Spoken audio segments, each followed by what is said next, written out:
പുതിയ വീഡിയോയിലേക്ക് എല്ലാ കൂട്ടുകാർക്കും സ്വാഗതം. ഇനി ഞാൻ നിങ്ങളുമായി പങ്കുവെക്കുന്ന അപ്ഡേറ്റ് ഇന്ന് കഴിഞ്ഞ റോ എപ്പിസോഡിൽ നിന്ന് നമുക്ക് ലഭിച്ച കുറച്ച് സ്റ്റോറി ലൈൻസിനെ സംബന്ധിച്ചാണ്. അതിൽ ഒന്നാമത്തേത് അടുത്ത ആഴ്ചത്തെ റോ എപ്പിസോഡിലേക്ക് നിലവിൽ കൺഫേം ചെയ്ത മത്സരങ്ങളെ സംബന്ധിച്ചാണ്. 2 എലിമിനേഷൻ ചേംബർ ക്വാളിഫയർ മത്സരങ്ങൾ കൺഫേം ചെയ്തിട്ടുണ്ട്. അതിൽ വുമൻസിൻ്റെ ക്വാളിഫയർ മത്സരത്തിലേക്ക് ബെയ്ലി വേഴ്സസ് ആസ്ക വേഴ്സസ് നെറ്റി തമ്മിലുള്ള ഒരു മത്സരമാണ് കൺഫേം ചെയ്തിട്ടുള്ളത്. ഇതിൽ ആരാണ് വിജയിക്കാൻ സാധ്യത? നിങ്ങളുടെ പ്രഡിക്ഷൻ കമൻറ്റ് ബോക്സിലൊന്ന് രേഖപ്പെടുത്തുക.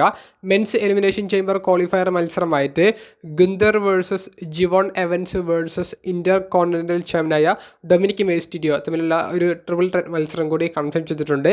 ഈ മത്സരത്തെ സംബന്ധിച്ചുള്ള പ്രഡിക്ഷനും കമൻറ്റ് ബോക്സിലൊന്ന് രേഖപ്പെടുത്തുക.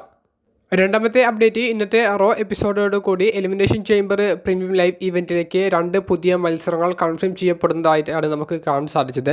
റോ എപ്പിസോഡ് തുടങ്ങുന്ന ആ ഒരു മൊമെൻറ്റിൽ തന്നെ എജെലിയുടെ ഒരു റിട്ടേണിൻ്റെ ഒരു സൂചന അവർ നൽകുന്നുണ്ട്. കൂടാതെ റോ എപ്പിസോഡ് ആരംഭിക്കുന്നത് തന്നെ ഇന്റർ കോണ്ടിനെൻ്റൽ ചാമ്പ്യനായ ബെക്കി ലിഞ്ചിൻ്റെ സെഗ്മെൻറ്റോട് കൂടിയിട്ടാണ്. ആ സെഗ്മെൻറ്റിനെ ഇൻട്രപ്റ്റ് ചെയ്ത് വന്ന എജെലി എലിമിനേഷൻ ചേംബറിലെ ചാമ്പ്യൻഷിപ്പ് മത്സരം ചോദിച്ചു വാങ്ങുന്നു. മത്സരം അങ്ങനെ ഒഫീഷ്യലി കൺഫേം ചെയ്യപ്പെടുന്നതായിട്ടാണ് നമുക്ക് കാണാൻ സാധിച്ചത്. രണ്ടാമതായി കൺഫേം ചെയ്തിട്ടുള്ളത് CM Punk എന്ന നിലവിലെ world heavyweight champion Finn ബാലറിനെതിരെ ടൈറ്റിൽ ഡിഫെൻഡ് ചെയ്യുന്ന ചാമ്പ്യൻഷിപ്പ് മത്സരമാണ്. റൂമേഴ്സ് പ്രകാരം കഴിഞ്ഞ 2 ദിവസമായിട്ട് വലിയ ചർച്ചാ വിഷയമായിട്ടുള്ള ഒരു പോയിന്റ് ആയിരുന്നു. അതിന്ന് ഒഫീഷ്യലി കൺഫേം ചെയ്യപ്പെടുന്നതായി കാണാൻ സാധിച്ചു. ഫിൻ ബാലർ CM Punkനെ ഈ എലിമിനേഷൻ ചേംബർ പ്രീമിയം ലൈവ് ഇവൻറ്റിൽ പരാജയപ്പെടുത്തിയാൽ Finn Balor versus Roman Reigns തമ്മിലുള്ള മത്സരമായിരിക്കും റസൽമേനിയ 43 നടക്കാൻ പോകുന്നത്. ഫിൻ ബാലറിൻ്റെ പോയിന്റ് വളരെ ക്ലിയർ ആണ്. ഫിൻ ബാലറിൻ്റെ ജന്മനാട്ടിൽ വെച്ചിട്ട് CM Punk ഫിൻ ബാലറിനെ നല്ലൊരു മത്സരത്തോടു കൂടി പരാജയപ്പെടുത്തി. ഇനി ഇതിനുള്ള ഒരു തിരിച്ചടിയുടെ ഒരു സമയമാണ്. അപ്പോൾ CM Punkൻ്റെ ഹോം ടൗൺ ആയ ഷിക്കാഗോയിൽ വെച്ച് നടക്കുന്ന എലിമിനേഷൻ ചേംബറിൽ പങ്കിനെ പരാജയപ്പെടുത്തിക്കൊണ്ട് ടൈറ്റിൽ എടുക്കുക, എന്നിട്ട് റസൽമേനിയയിലേക്ക് പോകുക എന്നുള്ളതാണ് പങ്കിനെ എതിരെ ബാലർ ഈ ഒരു ചലഞ്ച് പ്രഖ്യാപിക്കാനുള്ള മുഖ്യ പോയിന്റ് എന്ന് പറയുന്നത്. അപ്പോൾ അങ്ങനെയാണ് സ്റ്റോറി ബിൽഡ് ചെയ്തിട്ടുള്ളത്. ഫിൻ ബാലർ CM Punkനെ പരാജയപ്പെടുത്തുമെന്ന് നിങ്ങൾക്ക് തോന്നുന്നുണ്ടോ? നിങ്ങളുടെ അഭിപ്രായം കമൻറ്റ് ബോക്സിൽ പങ്കുവെക്കുക. മൂന്നാമത്തെ അപ്ഡേറ്റ്, എലിമിനേഷൻ ചേംബറിലേക്ക് നടന്ന ക്വാളിഫയർ മത്സരങ്ങളെ സംബന്ധിച്ചാണ്. വുമൻസ് എലിമിനേഷൻ ചേംബർ ക്വാളിഫയർ മത്സരത്തിൽ ഐവി നയലും വുമൻസ് ടാഗ് ടീം ചാമ്പ്യന്മാരിൽ ഒരാളായ റിയ റിപ്ലിയും ലയറ വാൽക്കീരിയയും തമ്മിലുള്ള ട്രിപ്പിൾ ത്രെറ്റ് മത്സരമാണ് നടന്നത്. ഗംഭീരമായിട്ടുള്ള ഒരു മത്സരമായിരുന്നു.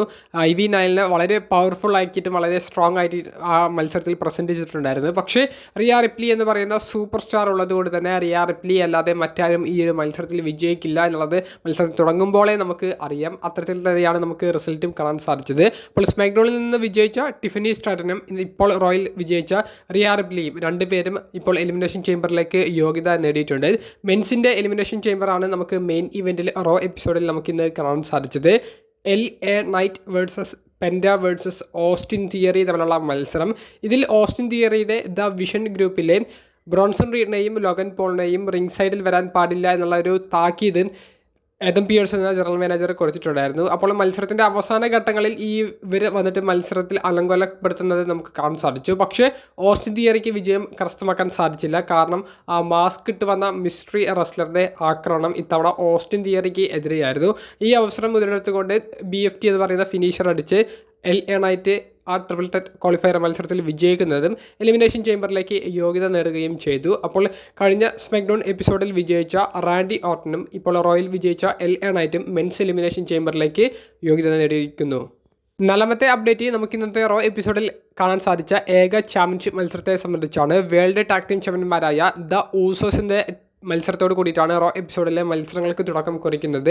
ആൽഫ അക്കാദമി എന്ന ടീമിലെ ഓട്ടിസ്, അക്കീറ ടൊസാവ തുടങ്ങിയവർക്കെതിരെയാണ് ടൈറ്റിൽ ഡിഫെൻഡ് ചെയ്തത്.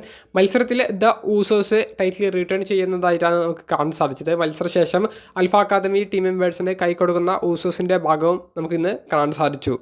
ഏറ്റവും അവസാനത്തെ ഒരു പോയിന്റ്, ആ ഓസ്റ്റിൻ തിയറിയെ ആക്രമിച്ച മിസ്റ്ററി മാസ്ക്ഡ് റെസ്ലർ, ആ വ്യക്തി ആരായിരിക്കും എന്നുള്ളതിനെ സംബന്ധിച്ചാണ്. കുറേയധികം റൂമേഴ്സ് ഉണ്ടായിരുന്നു. ആ റൂമേഴ്സുകളൊക്കെ ഇപ്പോൾ കുറഞ്ഞു വരുന്നതായിട്ടും നമുക്ക് ഇന്നത്തെ റോ എപ്പിസോഡ് ശ്രദ്ധിച്ചാൽ തന്നെ ഇനി ഒരൊറ്റ പേരിലേക്ക് ഈ ഒരു മിസ്റ്ററി റെസ്ലറുടെ റൂമർ ചുരുങ്ങിപ്പോകുന്നതായിട്ടാണ് നമുക്ക് കേൾക്കാൻ സാധിക്കുന്നത്. അത് മറ്റാരുമല്ല, മുൻ വേൾഡ് ഹെവി വെയ്റ്റ് ചാമ്പ്യനും മുൻ ദ വിഷൻ ഗ്രൂപ്പിൻ്റെ ലീഡറുമായിരുന്ന സെത്ത് റോളിൻസിനെ സംബന്ധിച്ചാണ് നമ്മൾ പറയുന്നത്. അപ്പോൾ ഈ ആക്രമണം നടത്തുന്നത് സെത്ത് റോളിൻസ് എന്ന് ഞാൻ പറയില്ല. അറിയില്ല. പക്ഷേ അവസാനം ആ മുഖം റിവീൽ ചെയ്യുന്ന സമയത്ത് അത് സെത്ത് റോളൻസ് ആയിരിക്കും എന്നുള്ളത് ഉറപ്പായിട്ടുണ്ട്. ഗ്രേസൺ വോളർ ആയിരിക്കും ഈ സെത്തിന് വേണ്ടിയിട്ട് ഈ ഒരു ആക്രമണം നടത്തുന്നത്. അതായത് സെത്തിനെ ഇമിറ്റേറ്റ് ചെയ്യുന്ന രീതിയിൽ ആക്രമണം നടത്തുന്നത് ഗ്രേസൺ വോളർ ആയിരിക്കും. ആ മാസ്ക് ഇട്ട് മുഖം റിവീൽ ചെയ്യുന്ന സമയത്ത് അത് സെത്തായിരിക്കും. എന്നിട്ട് ദ വിഷൻ ടീമിലെ ഒരു റെസ്ലറിനെതിരെ സെത്ത് സ്റ്റോറി അല്ലെങ്കിൽ ഒരു മത്സരം റെസൽമേനിയയിൽ കളിക്കുന്നതുമായിരിക്കും നമുക്ക് കാണാൻ സാധിക്കുക. അതിലേക്കാണ് കാര്യങ്ങൾ പോയിക്കൊണ്ടിരിക്കുന്നത്. Already WrestleMania 42 Seth versus Bron Breakker തമ്മിലുള്ള മത്സരം നടക്കുന്നുള്ള ഒരു റൂമേഴ്സ് 2 ദിവസം മുൻപേ പുറത്തേക്ക് വന്നിട്ടുണ്ടായിരുന്നു. ബ്രോൺ ബ്രേക്കറിന് ഇപ്പോൾ ഒരു ഹെർണിയയുടെ ഭാഗമായിട്ട് മാറി നിൽക്കേണ്ടി വരുന്നു എന്നുള്ളൊരു വാർത്ത പുറത്തേക്ക് വന്നതുകൊണ്ട് തന്നെ ദ വിഷൻ ടീമിലെ മറ്റ് റെസ്ലറിനെതിരെ സെത്ത് റോളൻസ് മത്സരിക്കാനാണ് സാധ്യത കൂടുതൽ. ഇനിയുള്ള ആഴ്ചകൾ റോ എപ്പിസോഡിൽ ഈ സ്റ്റോറി ഒന്നുകൂടി ഇൻട്രസ്റ്റിംഗ് ആകാൻ സാധ്യതയുണ്ട്. നിങ്ങളുടെ അഭിപ്രായങ്ങൾ റോ എപ്പിസോഡിനെ സംബന്ധിച്ചുള്ളതും വീഡിയോ സംബന്ധിച്ചുള്ളതും കമൻറ്റ് ബോക്സിൽ ഒന്ന് രേഖപ്പെടുത്തുക. അപ്പോൾ അടുത്തൊരു വീഡിയോയുമായി കാണുന്നത് വരെ ബൈ.